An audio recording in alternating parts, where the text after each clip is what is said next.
100.000 menurut lu berdua mungkin nggak? Yes. Kenapa? Apa alasannya? Bitcoin ini at the end akan ya sekedar kayak stok saja gitu, kayak saham aja yang bisa kita perdagangkan kan? Ya, gue percaya seperti itu. Tapi lu nggak takut? Wow. Lu nggak takut? Pasti ada risikonya.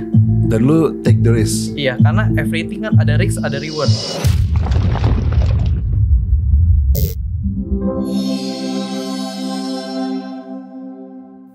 Matthew, Abi, gila lama banget ya kita nggak ketemu. Iya. So, gue pengen ngobrolin soal Bitcoin yang katanya mau hit 100.000. Menurut lu berdua, possible gak sih hit 100.000? Duluan deh. Terserah, siapa duluan? Siapa yang paling jago? Matthew udah pasti. Matthew paling jago. Oke, silakan. Gimana? Kalau dari gue for sure 100.000 itu pasti. 100.000 pasti? Iya. Oke, 100.000 pasti. Lu jangan bilang enggak, terus debat berdua nih. Iya betul. mau debat aja, jangan. Kalau gue pribadi ya, gue bukan tipikal orang yang suka tentang hal yang pasti sama enggak ya. Oke. Karena gue ngomonginnya perspektifnya itu bukan dari segi harga apalagi waktu. Yes. Sekarang kita ngomongin tentang satu kegunaan, dua seberapa impactnya aja sih sebenarnya ke dalam dunia sekarang kan. Kita lihat semua sentimen segala macam. Apakah mungkin? Mungkin. Tapi apakah pasti 100.000 pas? Belum tentu. Tapi arahnya ke sana. Bisa aja 100.000 satu. 100.000 2.000. Ya kan? Bener. Gue timpuk juga ada lama-lama. Tapi jadi kesimpulan arahnya ke sana memang. Mungkin ya. Mungkin arahnya ke sana. Mungkin 100.000. Dan apa sih yang menyebabkan menurut lu berdua Bitcoin bisa 100.000? Tapi karena kalau buat orang-orang kayak gue ya, gue for sure gue itu nggak invest di Bitcoin. Alright. Tapi gue trading. Oke. Gue mengikuti Bitcoin, tapi gue nggak yang gimana banget gitu sama Bitcoin. Bukan kayak yang tiap hari gue liatin, tiap hari gue pantau newsnya. Kayak yang kemarin belum lama yang Donald Trump, itu kan banyak kan. Kayak ada yang bilang konspirasi lah, ada yang bilang ini skema, settingan buat naikin harga Bitcoin. But I don't really care about that gitu. Gue kayak karena gue fokusnya trading. Marketnya turun, gue bisa untung. Marketnya naik, gue bisa untung. Nah, gue ngundang lu berdua di sini untuk kita ngobrolin soal spot marketnya. Dan 100.000 menurut lu berdua mungkin nggak? Yes. Kenapa? Apa alasannya? Dari dulu. Kalau dari gue dulu itu yang pertama itu karena kan di Januari 2024 itu kan Bitcoin udah ada ETF-nya. Oke, ETF-nya approve ya? Yes, jadi institusi-institusi besar itu bisa masukin portofolio mereka ada Bitcoin di portofolio mereka. Oke. Mereka itu kan punya, anggapnya mereka itu well ya. Ya. Mereka punya kapasitas uang yang dalam jumlah sangat besar. Jadi itu bisa ngedrive harga Bitcoin itu untuk naik lebih tinggi lagi. Nah, ini krusial bro. Gue ada baca beberapa artikel ya yang bilang bahwa katanya harga Bitcoin gak bisa dipengaruhi apapun. Gak bisa dibandarin lah, tanda kutip gitu kan. Kalau saham Indonesia katanya bisa. Karena Bitcoin katanya ya memang gak bisa dibandarin gitu loh. Dan tadi statement lu maksudnya gimana gitu loh? Karena kalau institusi besar masuk, kan gak cuma satu doang institusinya, banyak. Nanti akan merambah bahkan ke depannya bisa sampai to government. Berarti saling kuat lah ya komposisinya ya. Iya, kan udah mulai juga banyak negara-negara yang adopsi Bitcoin. Nah, kalau banyak negara-negara sama institusi besar yang ikut, retail kayak kita juga bakal banyak yang ikut. FOMO. Yes. FOMO, terus? Habis itu juga banyak di tahun ini dan tahun depan kan banyak event ya. Ada Bitcoin halving di April kemarin yang... Halving kapan sih bro? Sorry gue potong. Halving kapan? Halving itu kemarin di April 2024. April? Iya. Berarti harusnya logikanya udah mulai naik dong.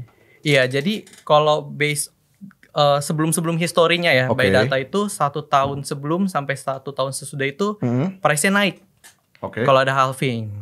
Nah, tapi kalau kita lihat yang sekarang 1 tahun sebelum kan udah naik nih.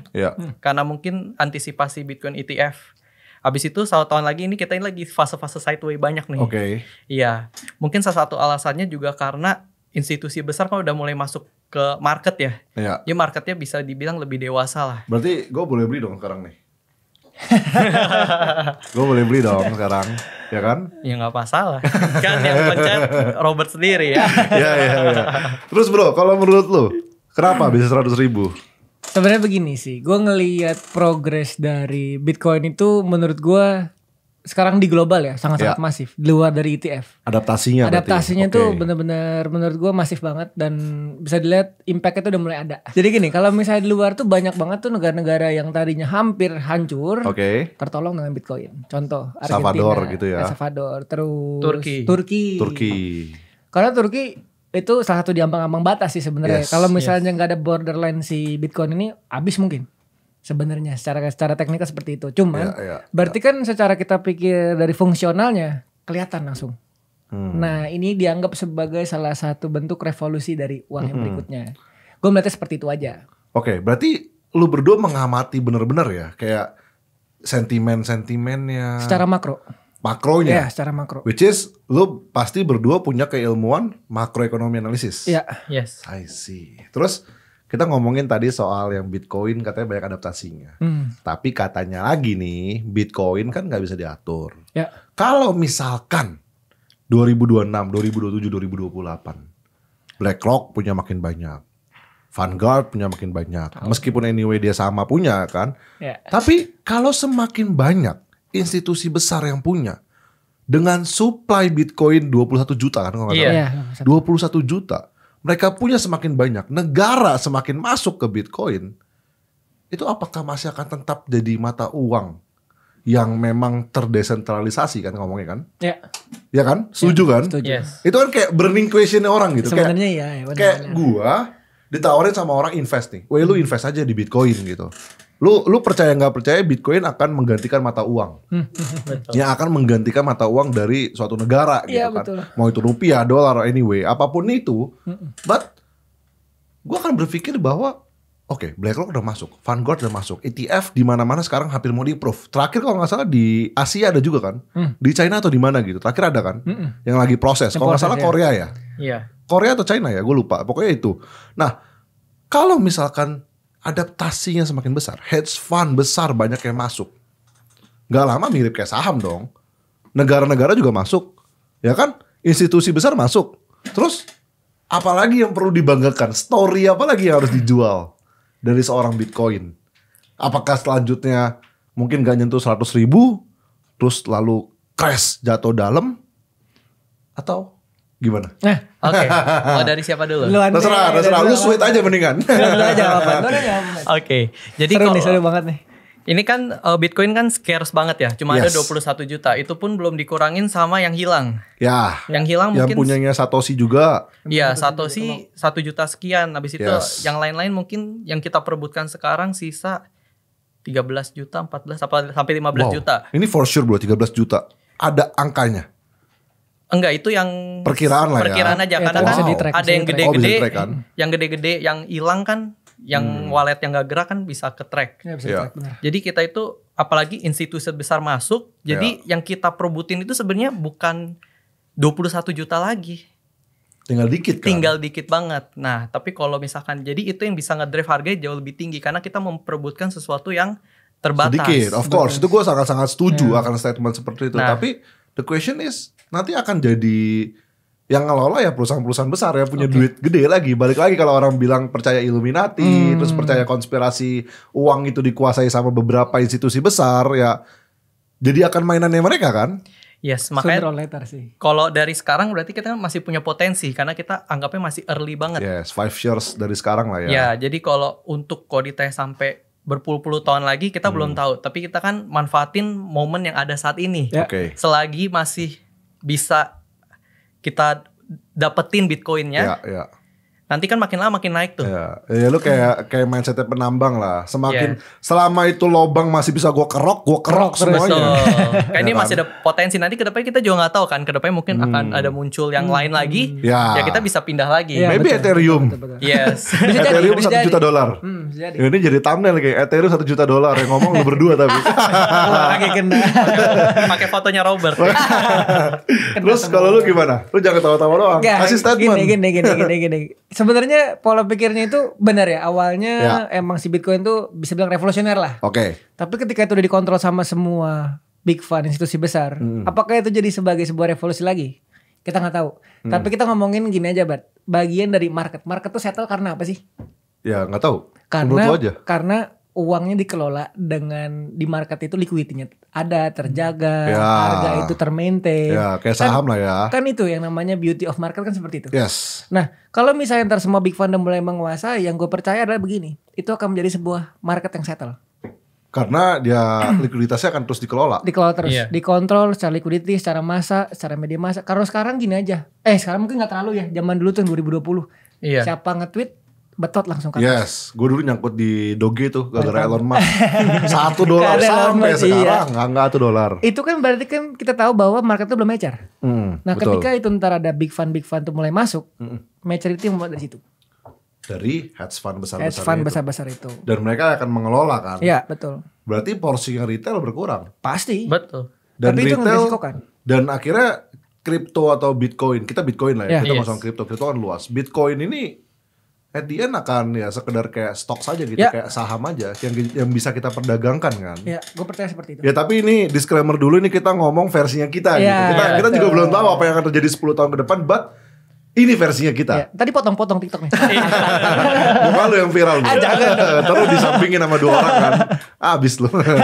Oke. Tapi lu orang semua invest. Yes. Lu ngomong begini karena lu berdua invest kan. Iya dong. Lu invest harga berapa? Kalau areanya aja, area. Areanya kisaran 50 ribuan lah. Jadi baru sih, belum lama. Iya. Lu berapa? Gue gak pernah keluar masalahnya. Jarang banget keluar. Gue tuh dari 1 perak. 22 ribu. 22 ribu, 26, 28, 36, terakhir tuh 52. Wow. Dan lu masih percaya soal Bitcoin? Iya, storage aja sih sebenarnya. Iya. Gitu. Terus lu buat ngapain sih sebenarnya invest di Bitcoin? Satu, karena praktis udah pasti. Oke. Setuju dong kalau ngomongin kita praktis. Properti mana yang praktis sih sebenarnya? Iya, lu jual lama banget. Beli pun juga susah sebenarnya. Kalau kita ngomongin kripto, masuk exchange, uang, USD beres langsung kan. Betul. Habis itu kalau pakai exchange lokal langsung PPA final. Iya. Nah, itu dari segi fleksibilitas lebih fleksibel. Itu yang pertama. Yang kedua, gue mungkin karena background gue adalah pertama kali full time day trader di forex market. Oke. Gue ngerasa ini industri yang sama, taste-nya sama, tapi objeknya berbeda.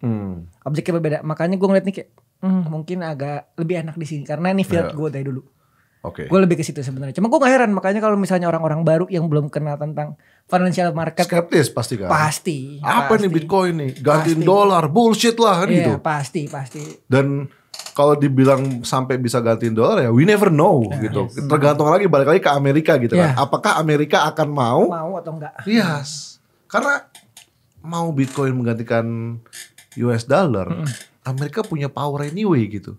Dan power mereka satu dunia ini kan. Iya, betul. Dan kalau dibilang kata institusi besar ya banyak kan di Amerika juga. Iya. Sentral lah kita bilang, sentral ekonomi. Iya kan, sentral ekonomi. Benar. Nah kalau lu kenapa bro? Lu bobot besar investnya sekarang di Bitcoin? Yes. Dan lu tapi di saham juga gak? Enggak. Semua kripto. Wow. Coba buka dompet lu bro, jangan-jangan ada koin Bitcoin. Kalau di rumah ada mainan-mainannya tuh yang beli di Shopee. Iya kan? Yang gue takut tuh orang-orang kayak gini bro. Iya. Full di kripto, terus dompetnya isi Bitcoin semua. Tapi nggak apa-apa kan? Nggak apa-apa juga. Tapi terus kenapa? Kenapa lu mau di Bitcoin? Yang pertama itu kan sebagai aset kan dibilang Bro Abi ya. Jadi emang liquid banget. Karena kalau kita lihat mungkin aset yang lain itu mungkin liquidnya nggak secepat itu. Terus mungkin banyak yang perlu kita selesaikan lah. Perjanjian dan lain sebagainya kalau jual-jualan yang lain ya. Habis itu kalau sekarang kan gue usaha. Oh iya? Usaha apa? Jualan karpet lantai. Jadi online. Nah jadi dari hasil usaha itu kan ada lebihnya. Nah profitnya ini yang gue simpen daripada gue taruh di bank. Mending gue masukin di aset-aset yang lebih volatile. Tapi lu gak takut? Lu gak takut? Pasti ada resikonya.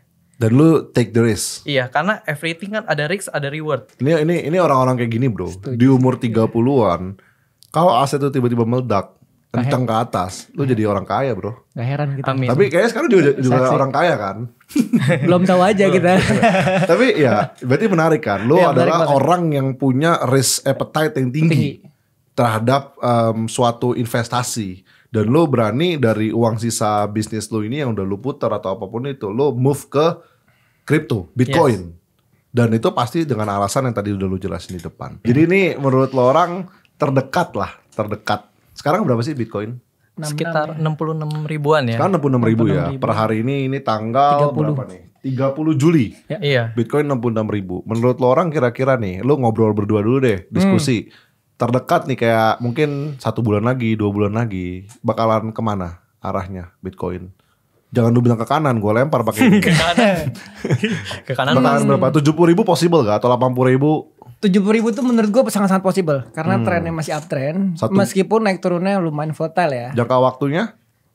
Lo anak CIT bro, lo harus bisa ngejawab jangka waktu. Ini yang susah sebenarnya. Gimana jangka waktunya menurut lo orang? 70.000 maksimal dengan adanya sentimen seperti ini ya. Sebulan setengah lah. Sebulan setengah? Sebulan setengah. Sama? Kalau 70.000 kemarin juga udah 70.000 gitu kemarin. Ya enggak, maksud gue terdekat dari sekarang kan 66.000 nih. 70-80.000 dapat gak? Atau 70. Lo punya optimis yang kayak 90.000 ya no problem gitu anyway. Kalau target terdekat sekitar 80 ribuan itu kemungkinan tahun depan. 80 ribuan tahun depan. Berarti harusnya market bakalan sideways, diem-diem aja di sana dan ya udah. Dikocok-kocok aja sebenarnya. Sampai muncul sentimen. Iya, pemilu US nanti gimana? Itu Bitcoin. Big impact lagi menurut gue. Iya, itu big impact. Ya kan? US November ini. Yang kemungkinan besar menang kan kemungkinan Donald Trump ya. Yes, Trump. Karena Biden kan udah mundur. Yes. Ya. Kalau Trump sendiri kan dia udah bilang kita nggak tahu ya pro Bitcoin kan. Pro banget ya. Yang katanya terus Trump itu mau bikin market capnya Bitcoin lebih tinggi daripada gold kan. Iya. Itu crazy sih, itu keren sih. Terus dia juga bilang kalau dia jadi presiden dia nggak bakal jual Bitcoinnya US. Yes, dan itu menurut lo akan jadi sentimen pendorong yang sangat-sangat besar untuk BTC nanti. Kencang ya. Yes, terus juga ada November ya pemilu kan. Dan mau ada Fed cut rate juga kan. Oh iya. Iya. Jadi itu, harusnya 2 sentimen itu menjadi pendorong Bitcoin, akhirnya bisa approve hit target tuh di 80-an something. Yes, dan 80 bisa ribuan ya. Lebih naik lagi.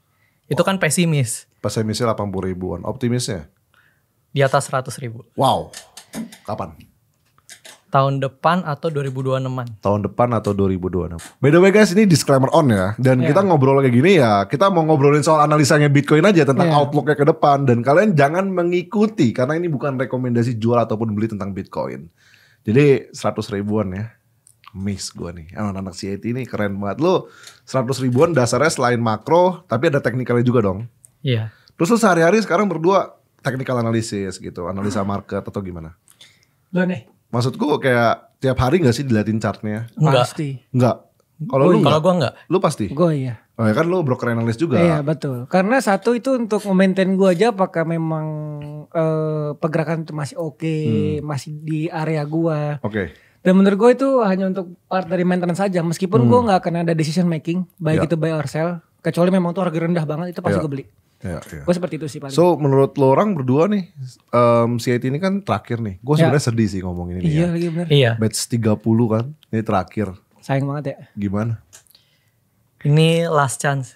Last chance buat orang-orang. Iya. Pertama dengar infonya kaget. Iya gila. Oh iya? Iya. Sama sih, gue juga Kaget shock banget sih. Gue meskipun di manajemen tapi gue shock juga. So ini kan mungkin salah satu sertifikasi juga ya. Jadi bukan cuma belajar tapi ada sertifikasinya, bahkan ada gelarnya juga. Iya. Dan bener-bener sedalam ini sayang banget sih kalau dilewatin. Lu jangan tahu-tahu doang. Gini, sebenarnya adalah gini. Gue tuh tahu Astronaci itu dari tahun 2019 kayaknya ya. 2019. Awalnya memang apa sih CT kan. Sampai sekarang gue masuk di batch 27. Sekarang 30 udah mau terakhir. Itu rasanya kayak sangat-sangat disayangkan. Karena banyak banget dari lulusan sini tuh jadi gitu menurut gue. Iya. Terus kayak jalannya tuh ada aja gitu. Kasih jalannya lewatin market. Baik itu dia full time day trader. Baik itu dia ke broker mungkin seperti gue. Atau dia punya branding seperti gue. Jadi tuh menurut gue awalnya dari sini. Iya. Dan menjadi sebuah arahan yang bagus aja gitu buat untuk orang-orang. Dan sayang banget kalau masih udahan sih. Iya, dan yang gue suka tuh karena orang-orang yang mungkin gak tahu jati dirinya ya. Atau mungkin dia kayak bingung gitu, gue mau jadi apa sih setelah gue ikut CIT. Gue belajar trading gunanya buat apa. Menurut gue lu belajar trading ilmunya bisa lu pakai sih. Lu mau 100 tahun ke depan menurut gue trading akan tetap ada. Itu mau Bitcoin, mau saham. Dan yang paling penting adalah setelah lu ikut CIT lu akan punya jati diri. Ya. Entah lu mau jadi seorang pekerja, analis, atau pengajar atau speaker kayak gua ya kan. Gua kan sekarang fokusnya ke speaker. Gua ngonten juga. Analis ya gua kadang-kadang lah. Karena kita punya timnya sendiri. Terus lu bisa jadi seorang fund manager. Banyak yang udah terbukti jadi fund manager. Lu content creator, sekarang lu kerja jadi analis. Lu pengusaha dan masih bisa ikut CIT. Berarti kan orang-orang yang masih terkendala kayak gua gak punya waktu gitu. Atau bahkan gue kayaknya belum tepat deh belajar CAT. Gue pemula, itu cuman sekedar alasan aja kan. Betul. Dan itu semua ternyata bisa lu pelajari di CAT dan sangat-sangat match untuk orang-orang mau yang karyawan, mau yang pembisnis, mau dia pengusaha, mau mungkin dia seorang pekerja lepas, mau seorang full time trader kayak lu. Bisa kok, semua bisa. Yang penting mau ngorbanin usahanya, niatnya. Yes. Waktu udah pasti kompatibel. Kita kelasnya malam kan. Dan kalau bicara harga, worth it banget. Worth it banget kan? Banget. Worth it banget untuk apa yang kalian bayar. So, menurut gue ini kesempatan terakhir untuk teman-teman bergabung di kelas yang bisa mengubah hidup kalian. Baik itu dari trading ataupun dari dunia yang non-trading. Contohnya kayak tadi bisa jadi pekerja di dunia financial market. Dan CAT ini batch yang ke-30, batch yang terakhir. Dan teman-teman nih kita yang udah kita undang di sini juga menjadi suatu bukti bahwa CAT bisa bekerja dengan baik. Dengan materi yang komprehensif, materi yang terstruktur, akhirnya bisa menjadikan dua orang di depan gue ini seorang successful trader. So, thank you Bro Matthew, thank you Bro Abi, thank you Bro outputnya Bitcoin 100.000. Gue gak tahu ya abis dari sini lu berdua viral atau enggak, but anyway, teman-teman harusnya berterima kasih atas pandangan kalian berdua. Thank you so much guys. Thank you semuanya. Thank you semuanya.